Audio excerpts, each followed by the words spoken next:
Hi, and welcome to another Man of Pod podcast. Today, we have the world's strongest man, literally.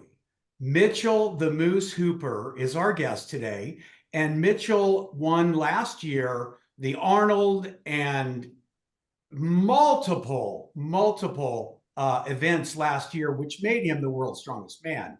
He's also going to be a father in about, I don't know, 10 days, his first child. So welcome, Mitchell. How you doing?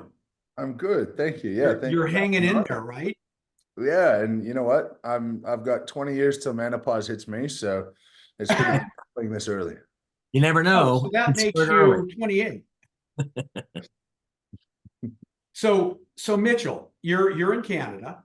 You are in 2016. I saw a picture of you where you were super thin. I would even say skinny, but you still had a six pack. You were in really good shape. How much did you weigh in that picture? I weighed around 195 pounds in that, but 16 months before I weighed 305.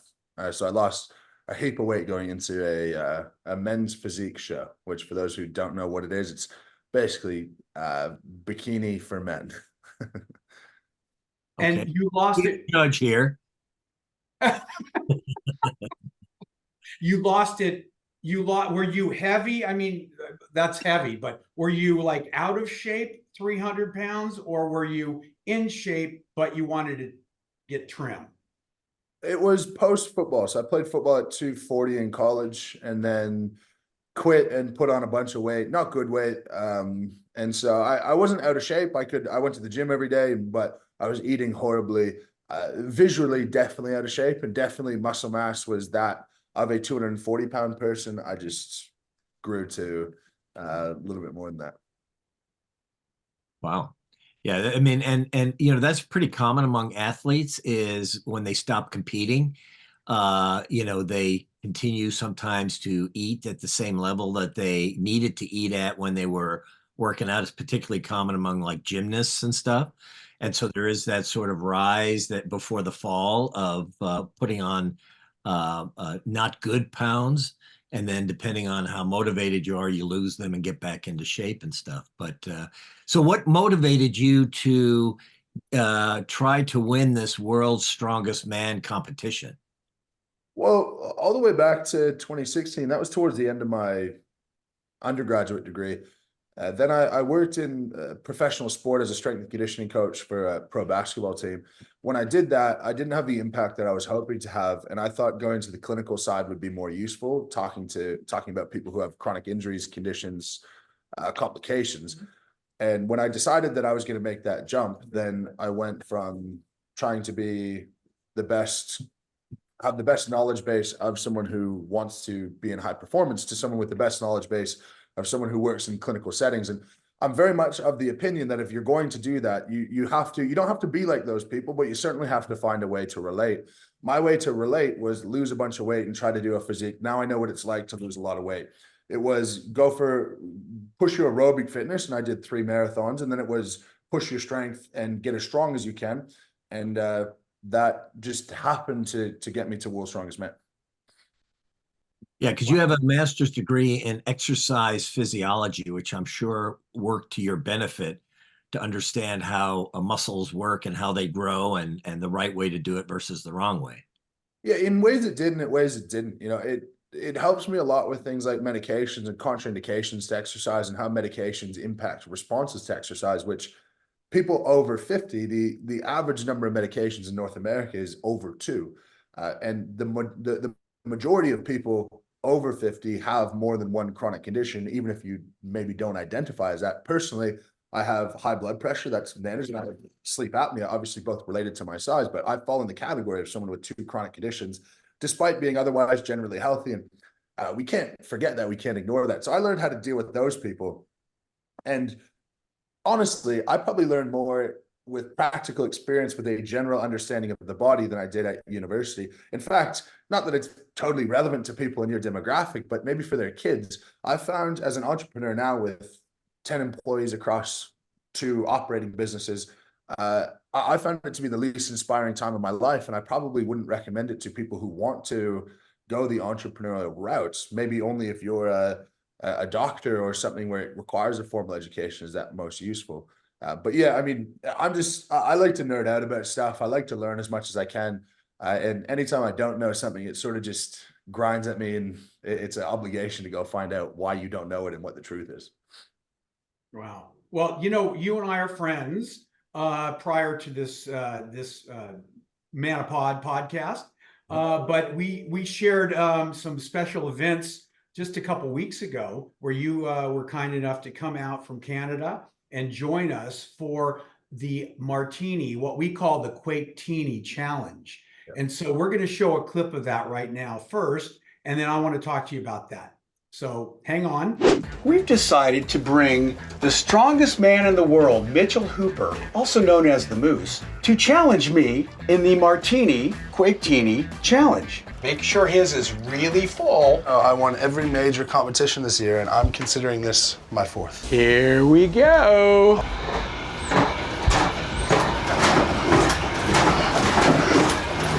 Oh, I think I'm winning. Oh, shoot. Oh, shoot. Cheers, you won. You think? Cheers. Now we get to go drink these, yes. Okay, we're back. That is pretty funny. I mean, that was great. I really enjoyed that. And you were kind enough to beat me in that. But I do want to tell a little story. Yes, I did. I paid for your charity. You asked me to donate to the YMCA, which I did. But you didn't say this to anybody other than me, but I am going to tell this. As we were walking back across the street, you said, you know what? I'm also going to give to your charity, Children of Grace. So I really appreciate that. And that says a lot for you. So thank you. Yeah, well, look, I think when we've been in similar positions where you've got money to support yourself, money to support your family, and you don't have the food, water, shelter concerns anymore. And the obligation and stress I feel after that isn't really a problem, is actually higher than when it was. It's a very digestible problem, but when you're able to have an impact on the world and you're able to have a platform and there's some money to put places where it can do some good, it's a big stress of mine to think, how can you leave the world a better place than you found it? Because really this is all we got. So, here you are competing to be the world's strongest man. I think whether you're a marathoner or a weightlifter or almost anything in life, but particularly when it comes to physical activity, how much, in your opinion, because I have an opinion on it, how much, in your opinion, is it mind over matter? In other words, do you have to be in the right mindset to become a winner? You have to be in the right mindset to not be a loser. And in that, I mean, I think a loser is someone who doesn't push themselves to be the best version of themselves. And if you had the mindset today of, I want to be the world's strongest man, you did the same training, ate the same food, you're not going to be, right? I'm lucky to have the genetics that I could expose to be world's strongest man, which very few people do, but probably more than you would think. There's probably 500 people on the planet with my genetics, or if they put their mind to it and they worked hard, that they would be able to accomplish something that great. But I think putting your goals in context is really important, and being in the frame of mind of trying to be the best version of yourself is really important, because that's an accomplishable goal where you can do a lot. And part of why I like to talk about when I did marathons and talk about that, I went from that and bodybuilding, world strongest man, all different things. And I have a lot of larger goals after strongman, is that I'm genetically gifted in strongman, yes, but I'm not genetically gifted to run marathons. But I was still in the top 8% of my age division when I ran, and top 5% of all finishers. And I won't be genetically gifted to do Ironmans, but you put your mind to it, and you can accomplish some incredible things if you just try. You're not going to be world champion. Don't worry about what the result is related in relation to other people, but it takes a mindset, and that's it, to become the best version of yourself, for sure. You also mentioned to me that when you won, you may not have been the strongest, but you were the smartest as well. You read the rules And that makes a big difference when you're competing, is understanding maybe what your competitors don't understand. Can you tell us a little bit about that? Yeah, I mean, being the #1 strongman in the world doesn't make you the strongest man in the world. They just have the trademark to the title, the one show does. And there are people who are stronger. There are people who could deadlift more, people who could squat more. But putting it all together is what's really important. And the way that our shows are structured, if you come first in a 10-man show, you get 10 points. You come second, you get 9, so on and so forth. And you'll come across guys who are heads better than you at certain events, but are not as good at others. And you could hold back 20% of the effort and only lose 1 point to save the energy to gain 3 or 4 points down the track. So, well, on the surface, it seems like a bit of a meathead sport, but it really isn't. For those who are at the top, you really know what's going on. And the execution of that's really important. And very few of us are lucky enough to take advantage of the strategy and that, because you have to be well-rounded to have the strategy. Yeah, and just, little things. I think if I'm thinking back to my formal education, that's probably the only way that it's helped me in my current job is, well, I got sent assignments at 8 p.m. and I had to read them at 6 a.m. before class started. So you sort of revert back to that, make sure you understand things really well. And then it's a physical and a mental exam by the time you get to the competition floor. So the strongman competition is it structured like a decathlon kind of thing where it's not just one thing that determines if you win? That's right. Yeah, it's a good way to put it. The World's Strongest Man competition itself, the one that how you guys know me, that is, they invite the top 30 of the world out. They put us into 5 groups of 6. The top 2 from each group go through to the finals, reset points. Top 10 then go and do another 6 events, and that determines the ultimate winner. What are some of the events? This year at World's Strongest Man, we did we pulled a city bus, and that's a distance for time, 30 meters for time. We did a 800-pound deadlift for reps. We did a single arm dumbbell lift overhead. So you get it to your shoulder, you got to pop it up. I did 309 pounds there. It's Atlas stones, the big concrete spherical balls you would know. That was up to 460 pounds in a run of 5, and you do that for time. That was the final. Oh, and then we had a shield carry. We had 460-pound shield. You hold that in your arms, it rests against your body, and you walk as far as possible. Longest distance wins. It really is. The thing, though, about how this relates most to your audience and how this relates to what I do at the clinic, and it's really, it's serendipity. I didn't really plan for this to happen, but in strongman, the movements that we do are push, pull, hinge, squat, overhead press, and carry.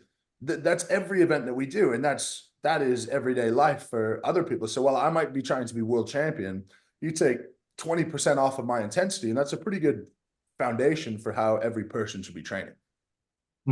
Yeah, so for to relate this to our audience, which is going to be mostly men over 50, but quite a few women as well. For guys that in particular who maybe used to work out and then life got in the way and they gained some weight and now they're beginning to think about retiring, but they want to get back in shape and not only for looking better, but for physiological health and that sort of thing. And they come to your clinic, say, I mean, what sort of advice would you give them in terms of how to start, what's good, what's bad in terms of what they do, and what should their ultimate goal be? I mean, they're not going to compete against you. What would be a reasonable goal for them to think about?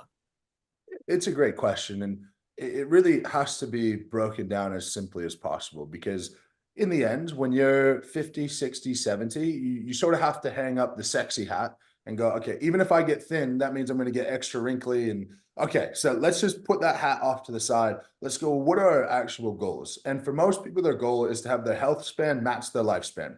It's a fallacy to think that most people want to live as long as possible. They don't. Most people just want to live healthy as long as possible. And once health is done, they're done. They literally want to die. People tell me that on a monthly basis. Like I just keep waking up, right? And so if our goal is to have health span last as long as possible, when it comes to lifestyle, all we're talking about is diet and exercise.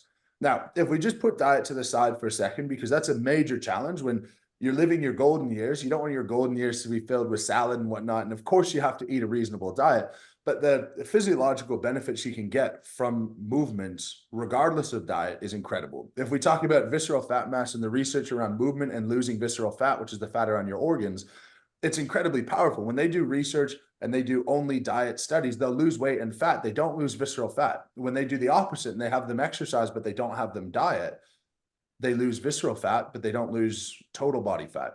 So with the innate understanding that just getting moving is going to have profound positive consequences on every element of your health. The reason that most people die, we could say it's accidental injuries. That's number 4 in Canada. And that's usually from falling and breaking a hip. Well, bone density is a major benefit, and preventing the loss of bone density as hormones change as you get older, major benefit.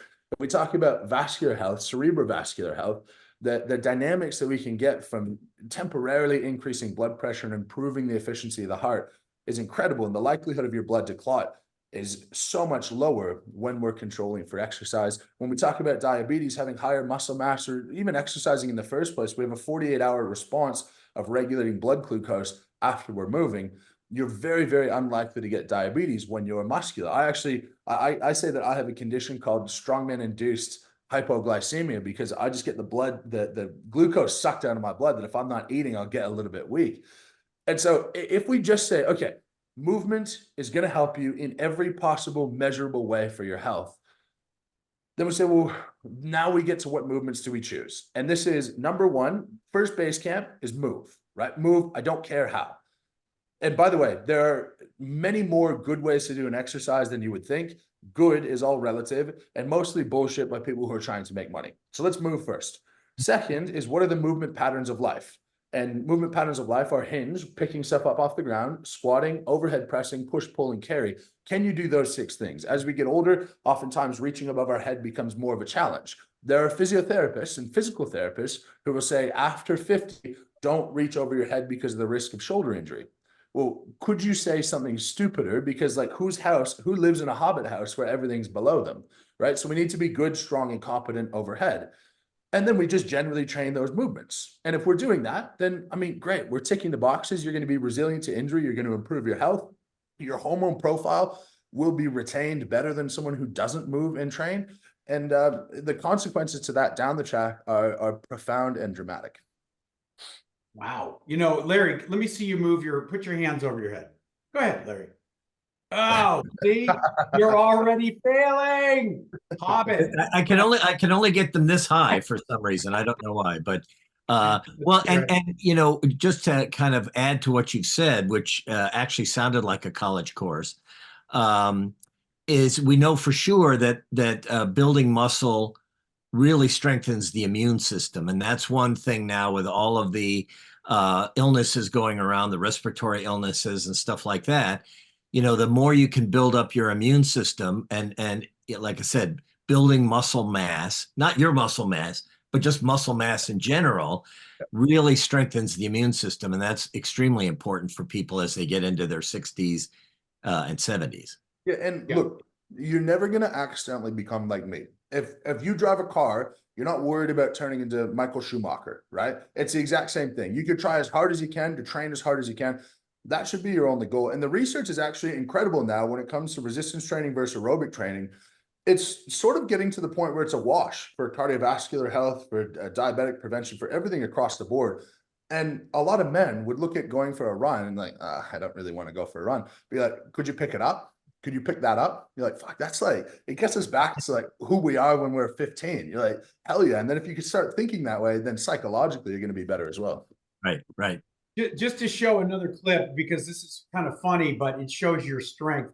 I mean, when we called you and asked you to do an event for us, we said, yeah, you're going to pull a big truck, an earthquake simulator. And you go, well, how much does it weigh? And we said, 27,000 pounds. You go, oh, that's nothing. That's nothing.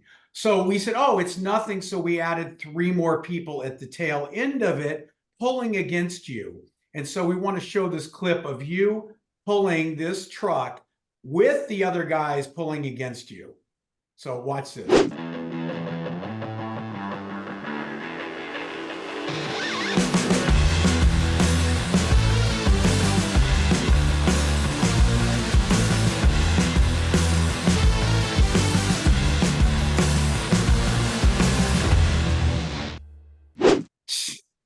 Whoa. Amazing, right, Larry?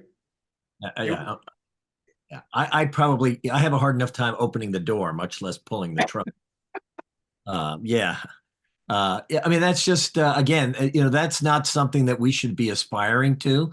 We should be amazed by it, but it's just an example, I think, of what the human body is capable of when you focus on certain goals and activities. And people can see that you're eating right now to make sure you don't pass out during the podcast, which is great. I mean, you got to feed the beast, right?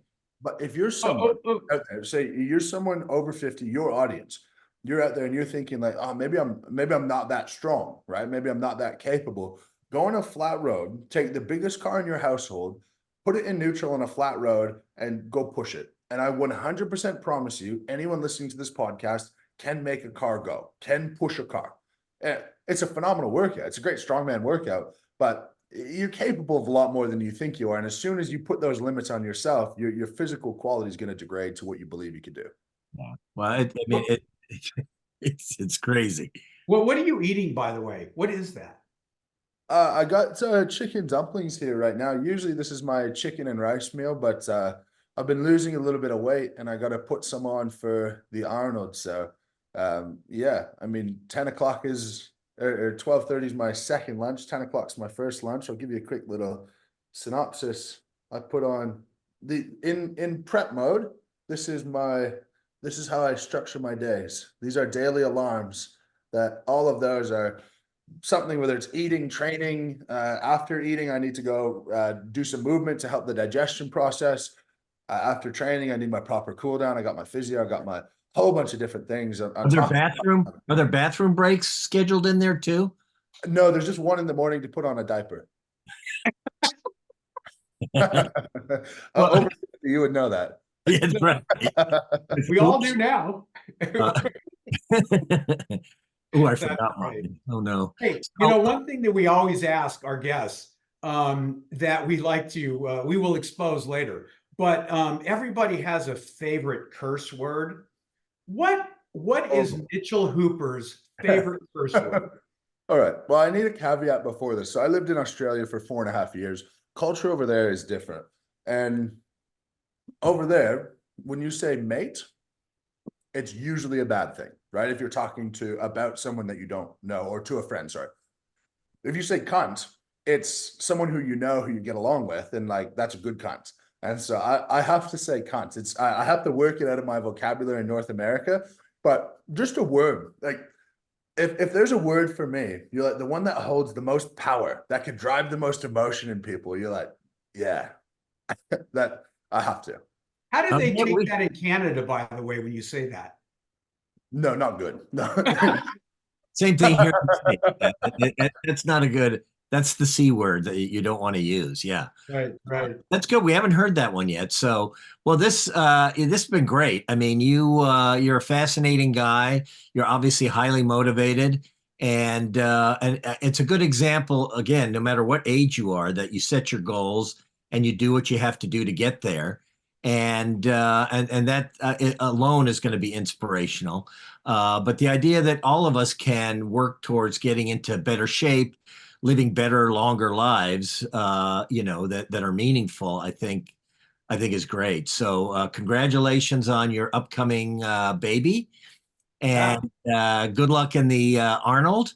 I'm sure you're going to kick butt in that, and we look forward to talking to you again. Right. And if you want to buy any of your products, your shirts and other apparel, we're going to put it on the screen below you where people can go buy that. And I know I'm in the waiting list on your website right now. I'm in the cart. So I wanted to talk to you about that after. So we'll talk to you soon. And this has been great, Mitchell. Thank you so much. Thank you very much, guys. And look, good luck. Friends, it has nothing to do with me. Lift Heavy, Be Kind. We donate back to independently owned gyms, trying to do something good for the community. And if we could get people looking like me, looking like you, everyone wearing this apparel and making more people comfortable to get out and get moving, that's going to accomplish my life goal much more than winning World's Strongest Man will. Great. Awesome. Thank you. Thanks.